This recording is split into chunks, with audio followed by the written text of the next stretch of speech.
1945 ഓഗസ്റ്റിൽ രണ്ടാം ലോക മഹായുദ്ധത്തിന് അവസാനം കുറിച്ചുകൊണ്ട് ജപ്പാനിലെ 2 നഗരങ്ങളിലായി മനുഷ്യനിർമ്മിതമായ അണുവായുധം പ്രയോഗിച്ചു. ലക്ഷക്കണക്കിന് ആളുകൾ വെന്ത് മരിച്ചതിന് പിന്നാലെ തുടർന്നു വന്ന വർഷങ്ങളിൽ റേഡിയേഷന്റെ ഫലമായി ഈ പ്രദേശത്തെ ജനങ്ങൾക്ക് ക്യാൻസർ, ലുക്കീമിയ ഉൾപ്പെടെയുള്ള പല രോഗങ്ങളും വരികയുണ്ടായി.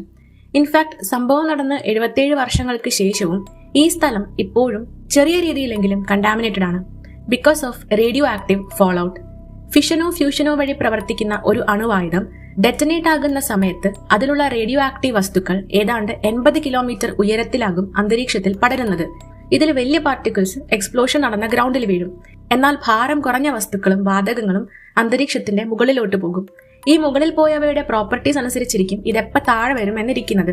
ഇപ്പോൾ ഏറ്റവും മുകളിൽ പോയ എലമെന്റുകൾ വർഷങ്ങളെടുത്താകാം സ്വയമേയോ മഴയിലൂടെയോ ഒക്കെ ഭൂമിയിലേക്ക് വീഴുന്നത്. ആ തിരിച്ച് ഭൂമിയിൽ വീഴുന്നതിനെയാണ് റേഡിയോ ആക്റ്റീവ് ഫോൾ